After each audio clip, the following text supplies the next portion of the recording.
Hello there, I'm Romm Doulton, and this lovely lady beside me is my wife, Elaine, and I'm proud to say that we've been married and working together for 40 years and still get along pretty well. Our careers have been hallmarked by diversity, delving into the ancient past at one moment, while in the next, in the quest to the future, and what that will bring. All of our endeavors were embarked upon as a challenge and on blank sheets of paper. These following slides talk about the diverse undertakings of two people, always open to new ideas and passionately driven.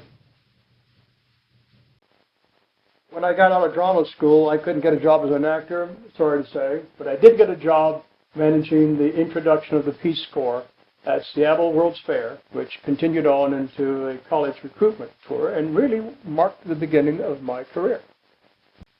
I ended up building a low-pressure air structure theater for the Canadian government and touring the United States to sell Expo, and I even wrote a ballet for Expo and had my own theater.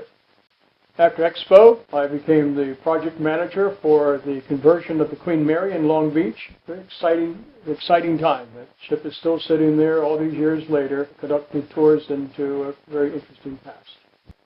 I ended up, through a series of circumstances with ABC, co-founding the Living Sea Corporation with Jacques Cousteau, and served as its executive vice president. He's an interesting man. I learned a great deal from Captain Jack. I left the Cousteau organization and became associated with the Space Theater in San Diego, and I was the innovator of combining the IMAX projection system with the Spitz Starball Planetaria projector system. That concept has been used all over the world, and if you've gone to the Hayden Planetarium, for example, this is what I did. Elaine and I worked for Howard Hughes for a while, and no, we didn't know Mr. Hughes, but we did have some very interesting times, and one of them was to work with the Egyptian government to recreate a master plan for the Giza Plateau in Cairo, which would be anchored by the Cairo Museum. We thought it was logical just to build the fourth one out of golden glass. We were surprised to find out that nobody else thought it was logical, and no one had designed one for 3,000 years. So, casino in Las Vegas called the Luxor is kind of based upon that initial concept. While we were working in Egypt, we were asked to create a site across from the Hilton Hotel in the middle of Cairo. Akhtimet, which means Egypt lives, celebrated the life of Cleopatra in her palace at Versailles and her royal bark. Got on very well with President Sadat. He asked us to do something down in Alexandria in the hunting club site. We said, well, look, as long as we're talking about 7 wonders of the world, let's do one for the Lighthouse of Pharaoh. It was amazing how that old designs that we were able to find fit into creating a hotel and convention center. As I say, fascinating with the past and the present and the future. Olympia 2 was a celebration of ancient Greece.